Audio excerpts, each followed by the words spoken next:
Man, somebody done called me. I done seen, man, some station on staying off my social devices. It's too much cooning and buffooning. Too much cooning and buffooning. And believe me, when I get my thoughts together, I'm gonna figure out a way to articulate myself. Cause this conversation ain't even for the whole world to hear. It's just for us. Believe me, they saying you cooning and buffooning. Oh, believe me. And they loving every minute of it. I'm telling y'all today, I ain't got the time. I ain't got the time. If it ain't about going up, but about being positive, about getting some money, loving God, I ain't too much coonery, buffoonery going on. The culture's getting killed. I'm not even saying nothing about it because I'm just so burnt out. I will be saying something about it. I'm in amazement on what's going on in the world. But hey, who am I? I am somebody. But even I get tired of this, man. Woo! It's too much cooning and buffooning, y'all. Too much. And we all guilty of it. But damn, man. I can't believe this is what hip hop has become, man. I just can't. My mind is like blown, man. So y'all need to watch some documentaries on hip hop. People don't even know what hip hop is. Netflix has this great documentary on hip hop, the history of hip hop.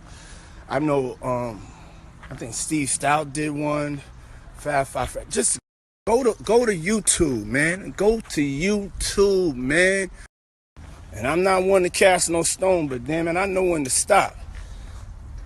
So I just wish everybody luck and positive energy. I know this is going way over some people's heads. We're going to end it like this. Lord, please, Lord, just bless us to understand the power that we have as cultural leaders out here to send out these positive vibes and energy. Sean Diddy Combs, as a prominent figure in the music industry, has finally reacted to the persistent mockery from fellow rapper 50 Cent in their feud, which has been simmering for years, recently came to a head, prompting Diddy to address 50 Cent's jabs publicly. The article delves into the history of their rivalry, the specifics of the 50 Cent's mockery response, and the broader implications for both artists. The tension between Diddy and 50 Cent dates back to the early 2000s. Both men are towering figures in hip-hop, but their paths to success have been markedly different. Diddy, known initially as Puff Daddy, built his empire through Bad Boy Records, nurturing talents like the notorious Big and Mace. 50 Cent, on the other hand, burst onto the scene with a gritty-oriented image bolstered by hits like In Da Club and his association with Dr. 3 and M. What kind of fuck shit is this?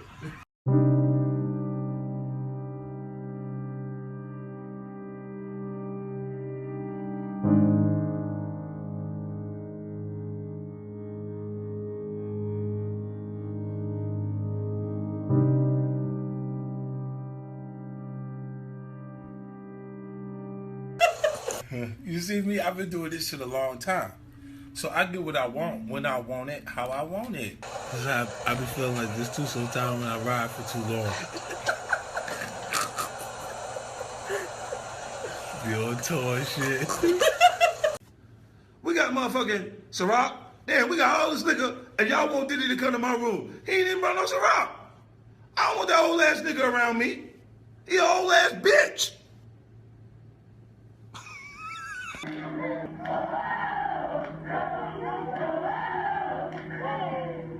That shit is like an African chant. Ain't no more tune. What the fuck is Puffy doing? I'm gonna have a drink to forget about this shit.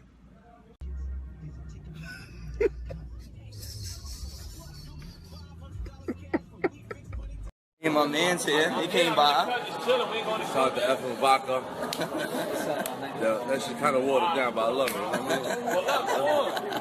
it. Yo, check this shit out. So, yesterday, Fresh Montana had an in-store up in the Bronx. 10 people showed up. He said, fuck this, let me have a drink. Puffy trying to make me go against 50. He set me up.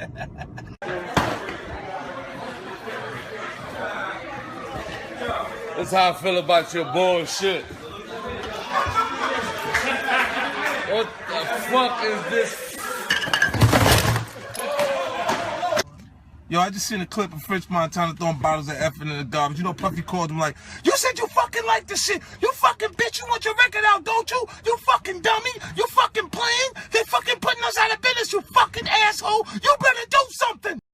Over the years, their rivalry has been marked by sporadic jobs and public spats. 50 Cent is known for his combative and often provocative social media presence and has frequently aimed at Diddy. Criticizing everything from his music to his business ventures, 50 Cent's mockery of Diddy has been relentless and multifaceted. He has accused Diddy of being out of touch with the current state of hip-hop, mocked his business acumen, and even made insinuations about Diddy's personal life. One of 50 Cent's most notorious jabs came in a series of Instagram posts where he ridiculed Diddy's music and suggested that Diddy was past his prime. In one instance, 50 Cent posted a meme implying that Diddy was desperate to stay relevant by associating with younger artists. Another post featured a video clip from one of Diddy's interviews overlaid with mocking commentary. 50 Cent's antics are not limited to social media. He has also taken shots at Diddy and interviews suggesting that Diddy's success is more attributable to luck and connections than talent and hard work. What's going on, my brother? How you Oh, doing? man. Yo, is Groove here? Happy birthday. Yeah. Happy birthday to you. Woo! Happy birthday to you. Woo! Happy birthday, dear Fabulous. The only nigga that got the name that I want. They ain't get happy birthday to you. Thank you, my brother. Yeah. Let's take a shot for that, boy.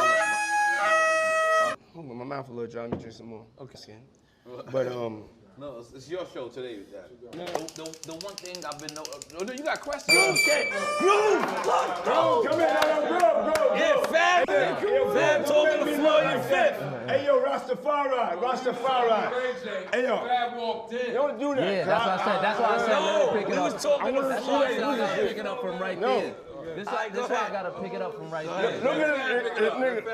This is Fab did nigga. Groove. Go ahead. Go ahead. No, Groove. Killing. Look. Come tell the story. Groove, we intoxicated. Listen. Groove, you helping me build that beautiful, nice guy, Rastafari brand of yours, huh?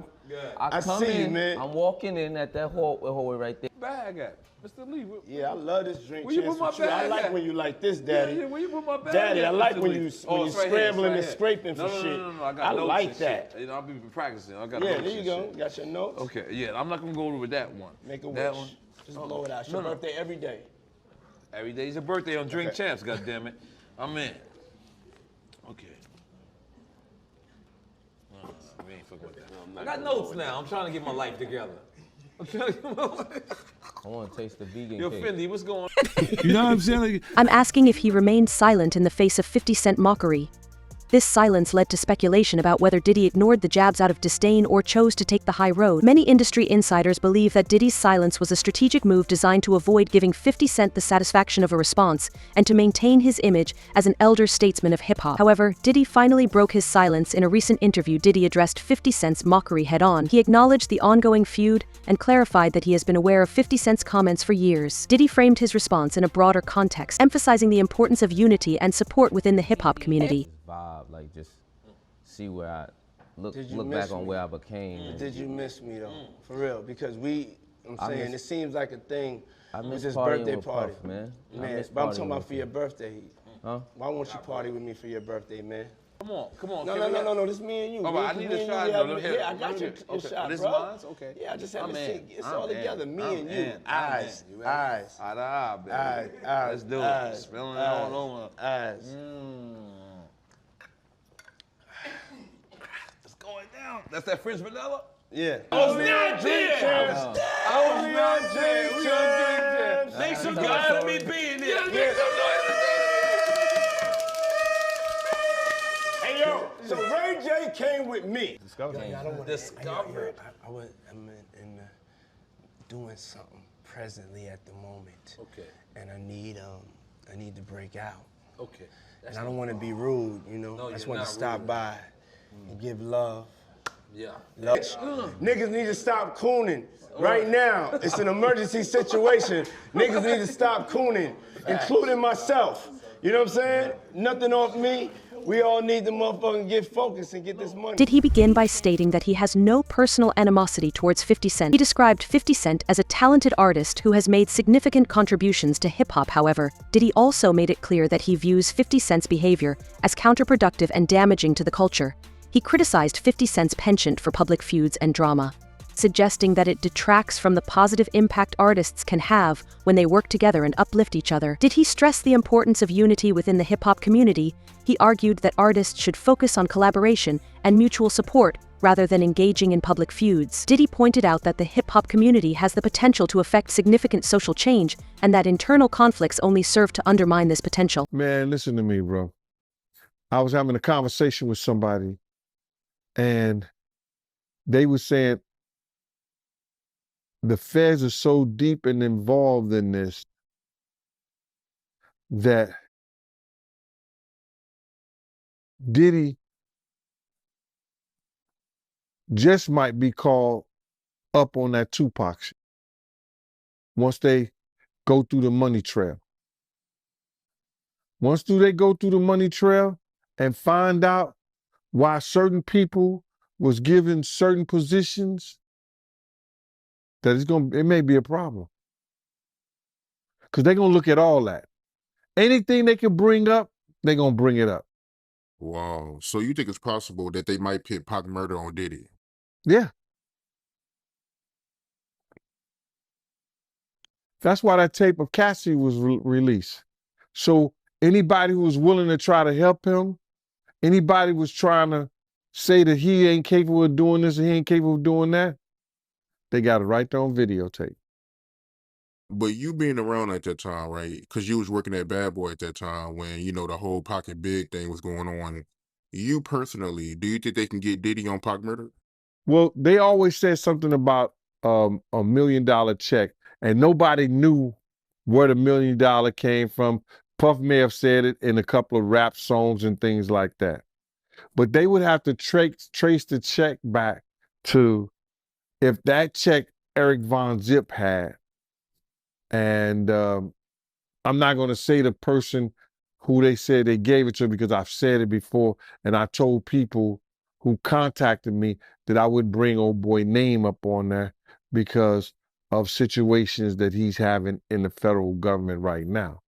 So if they trace it back to Eric Von Zip and say, why were you on, and he's dead now, but they have to explain why did he was able to get some publishing money or some kind of deal off the sale of Black Ground Records, and they put him as Tank manager or Tank something for Tank, this, that, and the third. Why did they do that? Yeah, I got you. And when you say check, right, just to get some clarity for the people that don't know what you're talking about, you talking about the $1 million check, right, that they put on Tupac to get him killed, the hit? Yeah. Yeah, what I'm talking about is that if Puff has said on a couple of records that he'll pay $1 million to, you know, but he was just talking to people randomly. So now everybody's saying that, and Keefy D said that Puff told them that he'll give them $1 million. Now, do we believe that? I don't know. I don't think so. I don't. Because it was situations whereas that it could have got done by certain people that was around them, but it didn't happen. So when Zip came up with the check for $1 million, he said it was from Black Ground Records. And he said that who he got that money from. So now, if that's true, then the feds would have to go in and do a money trace on where did that check come from. And then they're going to say, why? Why was that check given to Eric Von Zip or Eric Zip Martin or Eric Martin? Why did that check was given to him? And saying that he had something to do with Tank. And he sold the company, which wasn't all his company anyway, for $1 million. Diddy defended his legacy and contributions to hip-hop, asserting that his accomplishments speak for themselves. He highlighted his role in the careers of iconic artists, his business ventures, and his philanthropic efforts. Diddy argued that while it is natural for different generations to have different perspectives, respect for those who have paved the way is essential. Everybody knew that Puff took Tupac blueprint and changed Biggs and Bad Boy in image. I Get Around. I Get Around talked about how fly you was, how many girls you mess with, how many cars you drive, how much money you got, what you willing to do. He took his image. Pac was the first one on the scene wearing Versace shirts. He went and got the same Versace shirts Pac had. Which, all right, some dudes would do that. You'll never catch me wearing something else, something that somebody else got. He was knocking down all the women that he thought Pac was knocking down. And what I mean is having sex with them. Why would you want to have sex with women you know for sure a dude that was once cool with you was dealing with? That's that image. Because you got to realize, bruh, Puff and Pac was cool at one time. We know this. Mopreme said that they was going to sign the Bad Boy. So if he's going to sign to Bad Boy, it was because of Corey and them. I put that picture on the internet. I put the picture on my channel of Corey Jones. Is Corey Jones, Corey Jacobs? I think Corey Jacobs and Pac right next to each other. Those was the real bad boys of Bad Boy. You understand? Those are the one who got the 16 to life sentencing. That Pac was going to go and be with them first.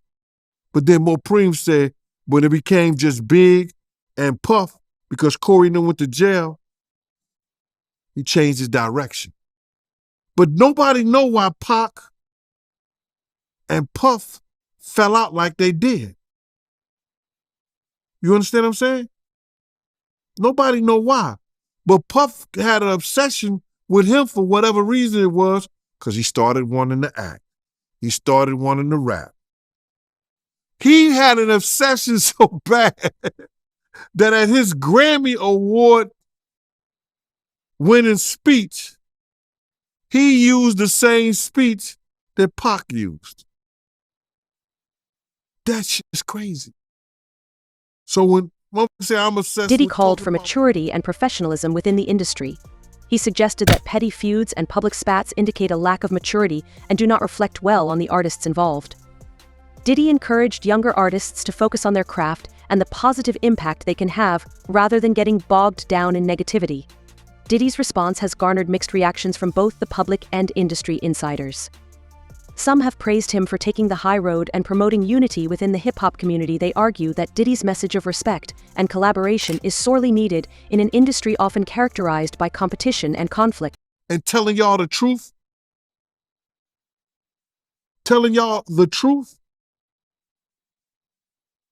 who's obsessed with who?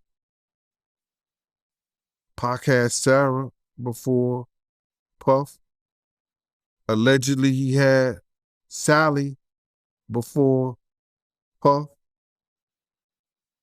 And Kim had an obsession or liked Pac so much, she on the red carpet with Tupac's shirt on.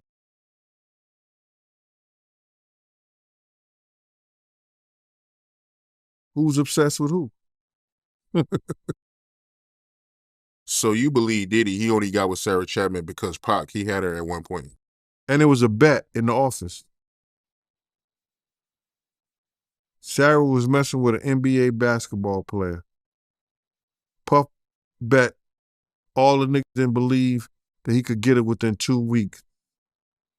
$100. So she actually was a $100 bet that he got. And who was the NBA player? I think it was Gary Payton, allegedly. That's what he said. Somebody said, she messed with Gary Payton? I bet you I get it. I bet you I have it within 2 weeks. Me and him and Sarah went to this party in Chicago that he was hosting with the streets. Entertainment, and we went to the store called Cranberry and I forgot Cranberry, and it's one of those stores like you get fragrance, and you get candles, colognes and stuff like that. It's called Cranberry and something. And from that point on, yeah. But you gotta realize, Misa and Kim was friends. Misa and Kim was friends. He started dealing with Kim over Misa. Kim and Sarah was friends. I mean, hand to hand, pots and pans. They was close. They all used to, Sarah, Kim, and this other girl, I think she was from Atlanta. What's her name?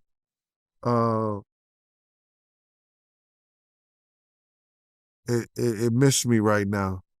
But they all used to hang together.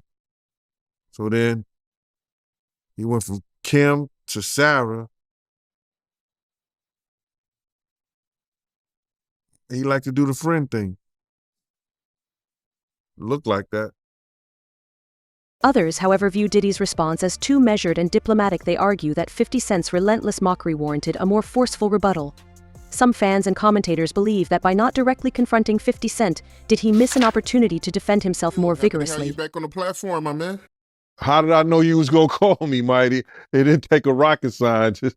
I was figuring when I seen that this morning, that and I don't know if you know what I'm talking about yet, but when I seen that Diddy stuff hit from CNN, I said, I know Art gonna call me. Art of Dialogue gonna give me a call.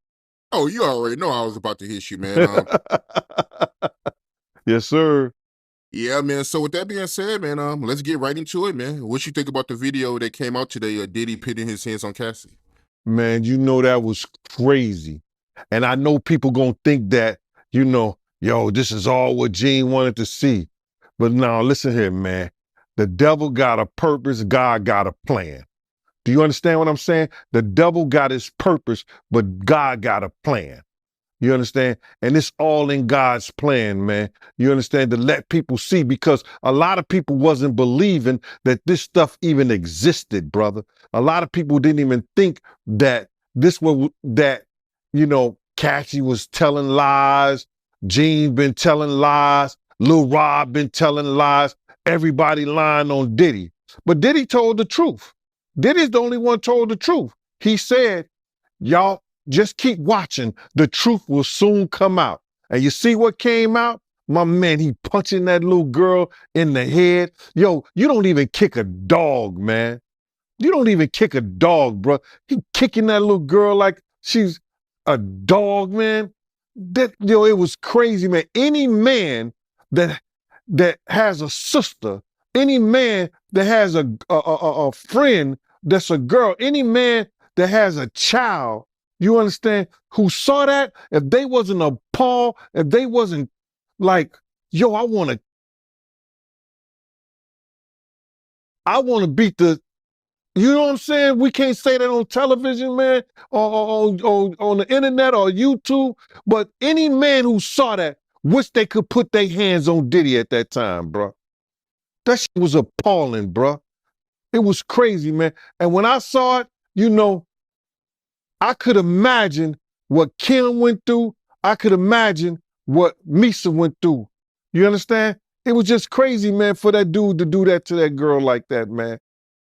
I can't believe what I seen, man. I still can't believe what I seen in that video, man. Like the way he was kicking her was like he was kicking a field goal, man. Bruh, when I saw him run down first of all, when I saw the white towel, I got flashbacks of him and Ja Rule running out the room. Of course, they had, what's her name, Sarah and the other girl in there, but I had that flashback. And then when I seen him run down the hallway, I had flashbacks when the same gang was chasing him. I was like, True what to the form, heck? 50 Cent did not take long to respond to Diddy's statements in a series of social media posts. 50 Cent mocked Diddy's call for unity and respect, dismissing it as insincere.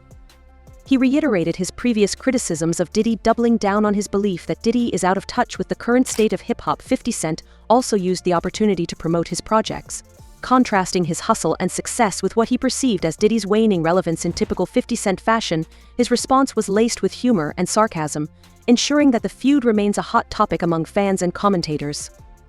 The ongoing feud between Diddy and 50 Cent highlights several broader issues within the hip-hop community. It underscores the generational divide between older and younger artists, the role of social media in shaping public perceptions, and the impact of personal rivalries on the industry as a whole. And I don't even know how they could even play that on television, on YouTube like that, and without even putting up some sensitive, you know how they put the sensitive subject matter up? That was crazy, man. That's crazy. Yeah, man, I can't believe it, man. I mean, because like I said, I mean, me and you've been doing interviews for years and you've been telling me stories about Diddy, but to actually see the visual. You know, so like, bruh, I wouldn't have never allowed him to do no shit like that around me. That's why he probably never did nothing like that. You understand? When I got the aftermath, when they told me to go over to St. Luke's Hospital, because Puff was over there in the hospital, that was the aftermath. You understand? When Kim cut his wrist up with that corkscrew, his right wrist. They got pictures on the internet with his wrist banded up. Kim did that. You understand? The aftermath of them being in the Swiss hotel and he roughing her up and like he playing fight with her, and then she runs out the presidential suite and we got the big room in there at the Swiss hotel, and then I'll be like, yo, you all right? And she like, yeah, I'm all right. It ain't nothing. You know what I'm saying? You good? She like, yeah, good. And then she go back in the room with Puff, Diddy, Brother Love, whatever he call his name is. So, you know, it's always the aftermath of something like that, bro. But in front of you, only people who commit crimes around people who commit crimes. You know, Puff know who to do that stuff around. And that was crazy, man. When I looked at that thing, to be honest, I thought that the people who was watching it, because you know at those hotels, they have security personnel that watch that stuff. And if they didn't call the police, they should be in jail. I don't care what nobody say. You know, whoever watched that tape and didn't submit that to the authorities, they should be brought up on charges. Why do you think the video is barely coming out right now? Because you got a lot of people, you know, that's wondering why it took so long. First of all, they know that Puff probably paid the security personnel, like, because he knew it was on camera. When he made it to the hallway, when she made it to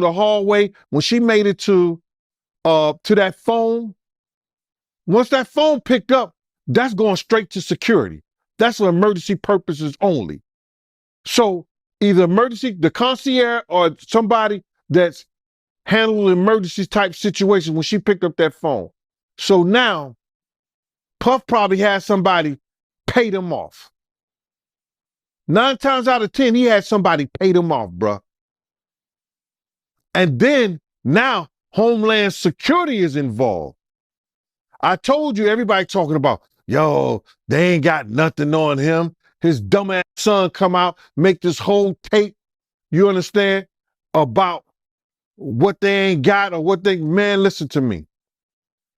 Homeland Security looked at Cassie information. They interviewed her. Yo, when was the time he hit you? He hit you before? Yeah, we was at the hotel. He blacked my eye. They went through a whole lawsuit. Oh, he blacked my eye. We at the hotel. It was on this day. That stuff in the archive. They have to have that security footage in the archive somewhere.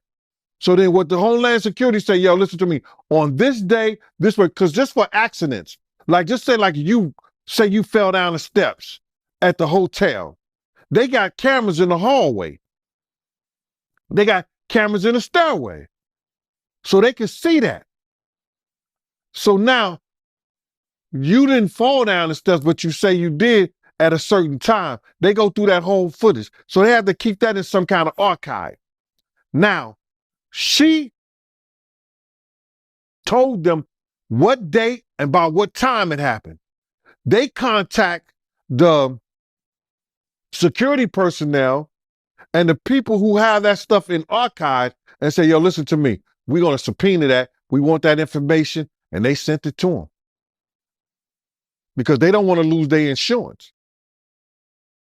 They don't want to lose their insurance. The things that they insure the hotel, you know, so they don't want to lose that stuff. So listen, what they do, they hand it over to them. There's going to be a lot of stuff handed over. Why do you think they got all the tax returns and everything on all 18 other companies that he was doing business with? I told y'all, the Southern District of New York, they not into losing nothing. A 98.2 percentage in conviction rates. They not losing nothing. Go ahead, man. I'm sorry about that. What was your reaction when you first seen that video, man? I was sick as a stomach, man.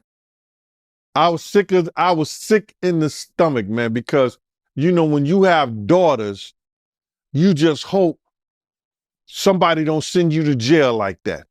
Because any real man know if somebody put their hands on their kids like that, you know, kicking them like a dog. My first reaction was, man, there's probably a lot of other women that had that same problem with old boy.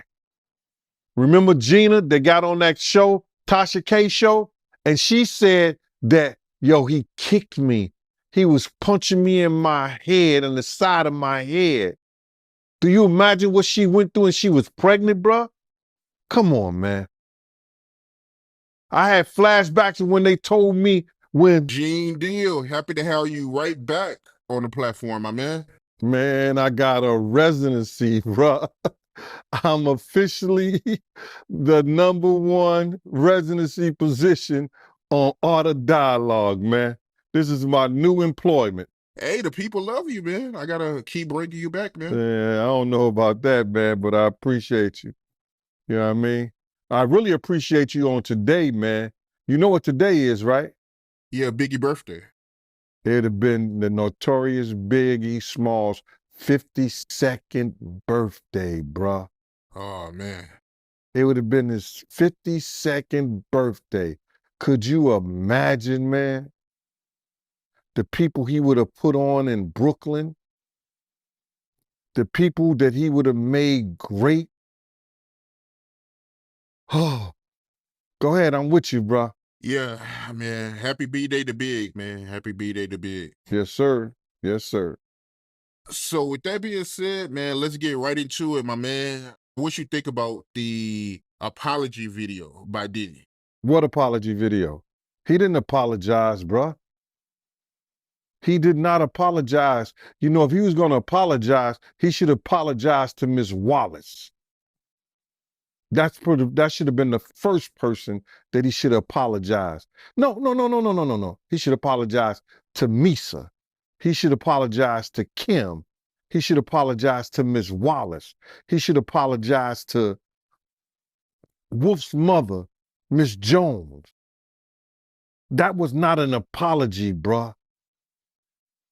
That was somebody saying, I'm upset, or I'm mad, or it's bad, or it's effed up that I got caught. That's what that was about, bruh. That was, that was, if that was an apology, that was the most, what they call it, ingenuous. I guess that's the word. I'm messing it up, but whatever. That was phony and baloney on a pickle sandwich. I could say that a whole lot better because it was not an apology, man. You know what I'm saying? For what he did and how he did it. I didn't see an apology. You know, he may have used the word, I apologize. For what? He never admitted that he say the video. So if you didn't see the video, you don't know what he's apologizing to. And I know it was shown to a lot of people. A lot of people cared not